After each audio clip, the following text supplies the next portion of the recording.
Hello friends, welcome back to on your YouTube channel the blogger with computer skills. तो आज की video में हम बात करने वाले हैं डिस्प्ले प्रॉपर्टी की हमारी सीएसएस के अंदर। तो हमारी वेब डेवलपमेंट की सीरीज चल ही रही है, आपको पता ही है। तो आपने अब तक मेरे YouTube channel the blogger with computer skills को सब्सक्राइब नहीं किया तो सब्सक्राइब जरूर कर दीजिएगा, क्योंकि आने वाले टाइम में बहुत सारी सीरीज में डालने वाला हूँ और भी। तो बिना कोई देरी के वीडियो को स्टार्ट करते हैं। तो आज हम बात करने वाले हैं डिस्प्ले प्रॉपर्टी के बारे में। तो एक फाइल ले लेते हैं हम डिस नाम से, diss.html के नाम से, ठीक है। आज पूरा जानेंगे हम इस डिस्प्ले प्रॉपर्टी के बारे में। डिस्प्ले प्रॉपर्टी में कौन कौन सी प्रॉपर्टीज होती है, कैसे वर्क करती है, उनके फायदे क्या होते हैं, सारी चीज़ें के बारे में हम बात करने वाले हैं। तो वीडियो को पूरा देखिएगा शुरू से एंड तक। हम हमारा पूरा बेसिक स्ट्रक्चर यहाँ पर खड़ा कर रहे हैं। टाइटल में यहाँ पर डाल देते हैं डिस्प्ले प्रॉपर्टी, ठीक है। उसके बाद हम एक काम करते हैं, 3 बॉक्स लेता हूँ मैं नॉर्मल से डिव के अंदर, उनको डिज़ाइन करते हैं। उसके बाद बात करते हैं डिस्प्ले प्रॉपर्टी होती क्या है, डिस्प्ले प्रॉपर्टी का मतलब क्या होता है, सब चीज़ें। तो एक काम करते हैं, डिव लेता हूँ मैं 3 सेम टू सेम, नॉर्मल 1 2 3, उनके अंदर डाटा हम फिल करेंगे।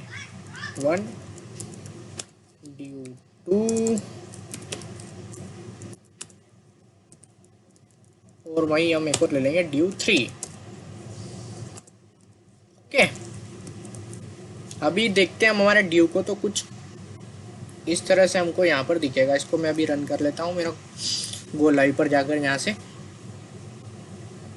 1 2 3 कुछ इस तरह से ये ड्यू दिख रहे हैं, पर ऐसे मज़ा नहीं आ रहा है। एक काम करते हैं, इसको थोड़ा सा डिज़ाइन करते हैं। तो डिज़ाइन करेंगे हम HTML के ऊपर, यहाँ पर टाइटल के नीचे जस्ट स्टाइल टैग लगा के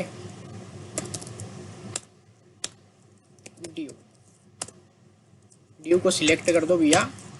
इसकी विड्थ दे दो आप 100 पिक्सल, हाइट दे दो 40 पिक्सल,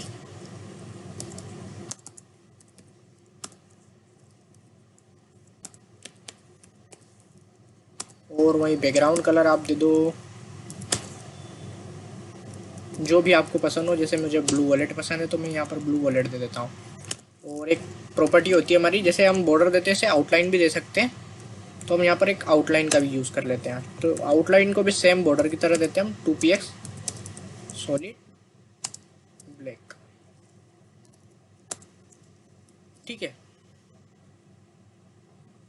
कुछ ये इस तरह से अभी हमको दिख रहा है। अभी ये बॉक्स अलग अलग करना है, इसलिए मैं एक काम करता हूँ, इसमें थोड़ी सी मार्जिन भी अप्लाई कर देता हूँ।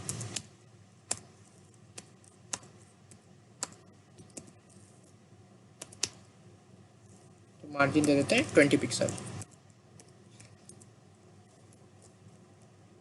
तो अब देख सकते हैं कुछ ये इस तरह से दिख रहा है। अब डिस्प्ले प्रॉपर्टी का काम ही होता है कि आपको कंटेंट को किस तरह से दिखाना है। तो हम कंटेंट को या तो 3 रूप से दिखा सकते हैं इसके अंदर, जो हमारा CSS के थ्रू हम वेब डिज़ाइनिंग के अंदर। तो 3 टाइप हमारे कौन कौन से होते हैं वो मैं आपको बता देता हूँ। पहला होता है हमारा ब्लॉक एलिमेंट, ब्लॉक, ठीक है। दूसरा होता है इनलाइन,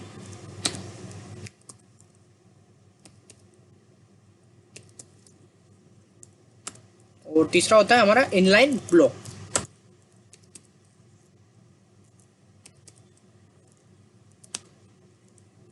ठीक है। तो ये 3 टाइप होते हैं हमारे डिस्प्ले के, डिस्प्ले प्रॉपर्टी के 3 टाइप होते हैं। 3 तरह से आप इनका यूज़ कर सकते हैं मेनली। तो सबसे पहले हम बात करते हैं ब्लॉक की।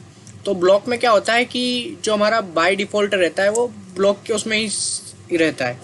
तो जो डिस्प्ले प्रॉपर्टी रहती है वो हमारी बाय डिफ़ॉल्ट ब्लॉक के रूप में ही स्टोर रहती है। तो ब्लॉक के रूप में स्टोर रहती है, तो इससे मतलब क्या रहता है, तो भले ही से आप हाइट विड्थ दो या मत दो इसकी, इसे पूरी लाइन जो स्पेस है उसको पूरा घेरना है, मतलब घेरना है। आप सेम लाइन में दूसरे कंटेंट को नहीं रख सकते।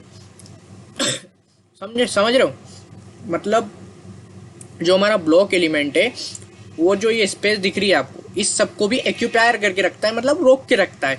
वैसे तो हमने यहाँ पर इसकी हाइट विड्थ दे दी थी, ठीक है, विड्थ दे दी थी। अगर मैं इसकी विड्थ नहीं देता तो ये आपको पूरे में यहाँ पर डिस्प्ले होते हुए दिख रहा होता, जैसा कि आप देख सकते हैं। ये देखिए, ठीक है, मतलब ब्लॉक एलिमेंट का काम ये होता है कि आप उस सेम लाइन में दूसरे कंटेंट को उठाकर नहीं रख सकते, और ब्लॉक एलिमेंट हमारा पूरी स्पेस को, डिस्प्ले की स्पेस को, उसके कंटेंट के जो बाहर की डिस्प्ले उसको पूरे को रोक के रखता है। तो ये हो गया हमारा ब्लॉक एलिमेंट। तो अब बात करते हैं हम इनलाइन की, ठीक है। तो पहले इसको हम देख लेते हैं, ठीक हो क्या? हाँ ठीक है। अब बात करेंगे हम हमारे इनलाइन डिस्प्ले प्रॉपर्टी की, इनलाइन एलिमेंट की। तो मैं यहाँ पर इनलाइन करता हूँ डिस्प्ले प्रॉपर्टी को हमारी, ठीक है। तो अब हम यहाँ पर क्या देखते हैं कि जितनी हमें जगह की ज़रूरत थी हमारे कंटेंट को, ये उतनी जगह दे रहा है। आप इसकी ना हाइट सेट कर सकते हैं ना विड्थ सेट कर सकते हैं। जैसा कि आप देख सकते हैं कि हमने यहाँ पर हाइट विड्थ दोनों दी थी। ये यहाँ पर मैं आपको जूम करके और दिखा देता हूँ, अगर किसी को दिख ना रहा हो तो। ये हाइट विड्थ दोनों हमने यहाँ पर दी थी, बट जो हमारी इनलाइन प्रॉपर्टी रहती है, इनलाइन एलिमेंट रहता है, वो क्या करता है कि इसे जितनी जगह भैया उतनी जगह दे दो। जैसे ही जगह इसकी खत्म हुई वापस उठा के रखी, और इसने इसकी मार्जिन जो थी 20 पिक्सल की उसको बनाकर यहाँ पर बीच में रखी है। तो ये होता है हमारा इनलाइन प्रॉपर्टी। इसमें आप हाइट विड्थ दोनों को नहीं आपके हिसाब से सेट कर सकते हैं।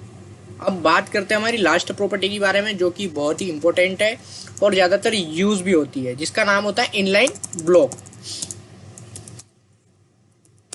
ठीक है। तो इनलाइन ब्लॉक में एक फ़ायदा ये तो है कि ये पूरी जगह को रोकता नहीं है, आपको इसको जितनी जगह देनी है उतनी जगह दे सकते हैं।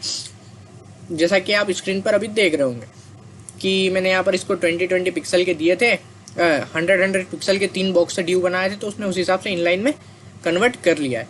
और आपने जितनी विड्थ दी थी उतनी विड्थ का भी ये यहाँ पर यूज़ कर रहा है, और उतनी हाइट भी आपको यहाँ पर मिल रही है। तो जो इनलाइन ब्लॉक रहता है हमारा सबसे ज़्यादा मोस्ट पॉपुलर पार्ट होता है जो यूज़ करने में। और सेम लाइन में आपको कोई बॉक्स वगैरह चलाना हो, आगे हम मार्क्यू सीखेंगे उसको रोल करना हो, या कुछ भी बॉक्स वगैरह रहते हैं, तो हम इनलाइन के थ्रू यूसेज सेट करते हैं हमारे CSS के अंदर। और आगे हम जो प्रोजेक्ट करेंगे माइनर, वापस थोड़ा हमारा CSS का पार्ट होने के बाद, तो उसमें भी आप देख रहे होंगे कि हमने इस सारी प्रॉपर्टीज़ का यूज़ बहुत अच्छे से हमारे प्रोजेक्ट के अंदर किया होगा। तो आज की वीडियो में इतना ही रखते हैं, मिलते हैं हमारी अगली वीडियो में। वीडियो पसंद आई हो तो लाइक कीजिए, कमेंट कीजिए, शेयर जरूर कीजिएगा। और हमने हमारा माइनर प्रोजेक्ट कर चुके हैं, तो उसकी लिंक अभी हमारे डिस्क्रिप्शन बॉक्स में, आपने अगर जाकर वो चेकआउट नहीं किया तो आप जाकर चेकआउट कर सकते हैं। तो चलिए मिलते हैं हमारी अगली वीडियो में।